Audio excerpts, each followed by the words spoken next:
Alors, dans cette vidéo, on va voir comment diviser des nombres décimaux. Premièrement, on va juste revoir une propriété de la division. Dans une division, la réponse, donc le quotient, reste le même si on multiplie ou on divise le dividende et le diviseur par le même nombre. Donc, par exemple, si on a 0,5 divisé par 0,25 qui donne 2, si on multiplie les deux nombres par le dividende et le diviseur, pardon, par le même nombre. Donc, par exemple, on transforme le 0,5 en 5 et le 0,25 en 2,5. Donc, on a multiplié chaque nombre par 10. Ça ne change pas non plus la réponse parce que 5 divisé par 2,5, ça donne 2. Même chose si on poursuit. Donc, si on a 50 divisé par 25, donc on a encore multiplié le dividende et le diviseur par 10. Donc, ça donne encore 2. Donc, ça ne change pas la valeur de la division parce que si tu fais 0,5 fois 100, ça donne 50. Puis 0,25 fois 100, ça donne 25. Donc, c'est pour ça que lorsqu'on fait la même opération au dividende et au diviseur, ça ne change absolument pas la réponse. Ensuite, comment on fait pour diviser des nombres décimaux? Vous avez deux options. Donc, la première, vous pouvez en premier multiplier le dividende et le diviseur par la même puissance de 10 pour faire en sorte que le diviseur devienne un nombre entier. Puis là, dans le fond, tu obtiens une division équivalente à la première, mais c'est juste que le diviseur est un nombre entier maintenant.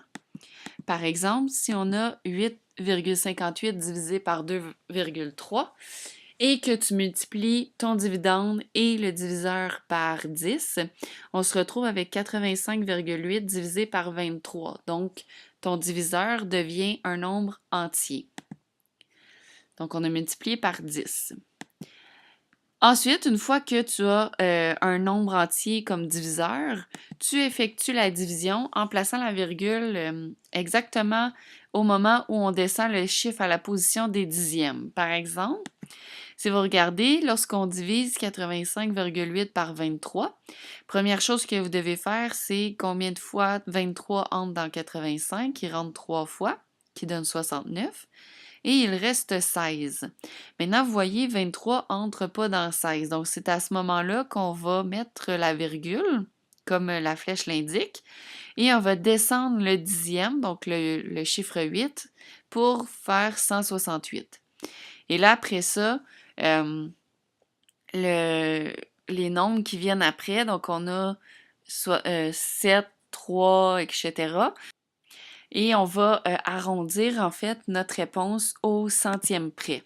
Donc, on garde toujours deux chiffres après la virgule. On n'est pas obligé, on doit aller plus loin pour arrondir, mais on va garder deux chiffres après la virgule. Et si vous voulez, par exemple, diviser des nombres décimaux négatifs, vous devez respecter la même règle qui s'applique pour les nombres entiers négatifs. Donc ça ne change pas. La deuxième méthode, donc là on vient de voir la première, la deuxième méthode, ce que vous pouvez faire pour diviser des nombres décimaux, vous pouvez multiplier le dividende et le diviseur par la même puissance de 10 pour faire en sorte que le diviseur et le dividende deviennent des nombres entiers, donc que les deux termes deviennent entiers. Donc là, tu as une division équivalente, sauf que tu as deux nombres entiers. Par exemple, si vous avez 8,58 divisé par 2,3, donc pour avoir deux nombres entiers, il faut multiplier par 100 les deux facteurs. Donc, on va avoir 858 divisé par 230. Donc, on a multiplié le dividende et le diviseur par 100 pour que les deux deviennent des nombres entiers. Ensuite, une fois que tu as deux entiers, vous effectuez la division comme on le ferait avec des nombres entiers normaux. Et si vous regardez dans l'exemple qui est en dessous, donc dans l'exemple dans vos notes, vous avez 858 divisé par 230. Donc, combien de fois 230 entre dans 858? Il rentre 3 fois. Et là, après ça, vous ne pouvez plus... En fait, 230 entre plus dans 168. Donc, ce qu'on fait, c'est qu'on met la virgule et on ajoute un 0. Puis là, on sait que 230 entre 7 fois dans 1680. Donc là, on va soustraire 1680 moins 1610. Il reste 70. Et là, après ça, on ajoute un autre 0 jusqu'à temps qu'on ait deux nombres après la virgule, donc au centième près. Si vous voyez les exercices en dessous, donc on en a deux à faire. Le premier, on a 0,5 divisé par 1,31. Donc, ce qu'on va faire ici, c'est qu'on va devoir multiplier par 100 les deux nombres, le diviseur et le dividende, pour ne plus avoir de nombre à virgule. Donc, on se retrouve avec 50 divisé par 131. Et là, si vous faites la division, là, je ne l'ai pas fait là, comme en entier, comme dans les notes, mais si vous faites la division, ça va vous donner 0,38. Il y a d'autres nombres après, mais si on arrondit, ça donne vraiment 0,38.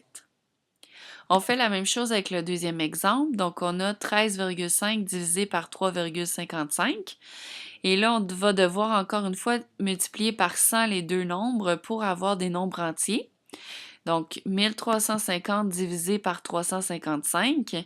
Et là, si vous faites la division, là, je ne l'ai pas fait au long encore une fois, mais ça va vous donner 3,80. Il y a d'autres nombres après la virgule, mais si on arrondit au centième près, ça donne 3,80.